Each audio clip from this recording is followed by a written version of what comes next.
it's Monika, and I'm back again today to try to answer this question about when to get a divorce.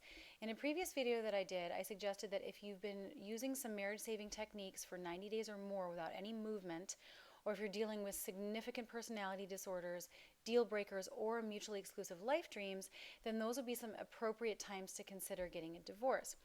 Now, I do think there's something else I want to touch on before I can really answer this question, though, because I think it's key to look at some of the destructive myths that we have in our culture about marriage.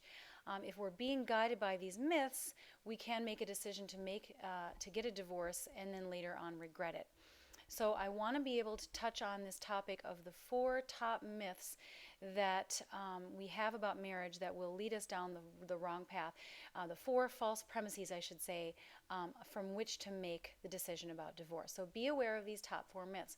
The number 1 myth is that all problems are solvable in a marriage. So successful marriages, in other words, are able to solve every problem.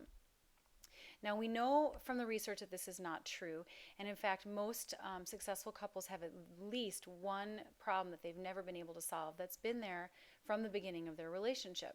And the reason it works is because they're able to focus on what does work, and they can agree to disagree, basically. As long as they're not dealing with deal breakers, they're able to make it work. So if there is something that's like a thorn in your side and you just can't see eye to eye on something, it doesn't mean that your marriage has to end. So don't make a decision about getting divorced based on that. The next myth is that you have to express every single feeling in order to have a healthy, authentic relationship. Now, communication is, of course, important, and I promote that, but we don't have to share every single thing. And in fact, if we do it too often or if we do it incorrectly, it can cause more harm than good. So the rule of thumb about communicating, especially if you're seeking microscopic honesty, is to do it from a place of sharing about yourself. So you're owning your responsibility, you're taking responsibility for your feelings, you're owning your perceptual lenses, you are taking responsibility for your feelings, really, without blaming your partner. So if you follow that rule of thumb, when you do share your feelings, you'll be fine. And take peace in knowing you don't have to share every single thing. You can still have a healthy relationship. The third myth is this idea that we have fallen out of love. I just don't love him anymore. I just don't love her anymore.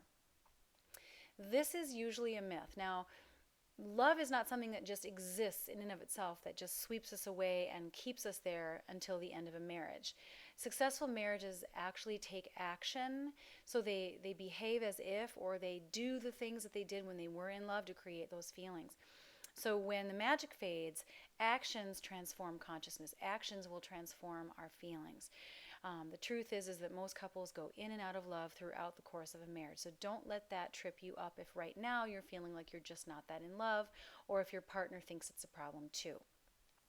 And finally, myth number 4, which I've touched on before, is this idea that we've grown apart, that my partner is somehow just a totally different person than when I first met them.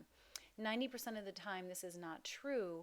What's changed is our perception of our partner, not our partner themselves. So notice all the things that are still there in your partner that were there from the very beginning, and choose to focus on those things so that you can expand those things and your perceptions can change, and you can create something new and a little bit more balanced, because old dynamics and old patterns will really become entrenched and make it hard for us to do this. So it requires a lot of conscious intention.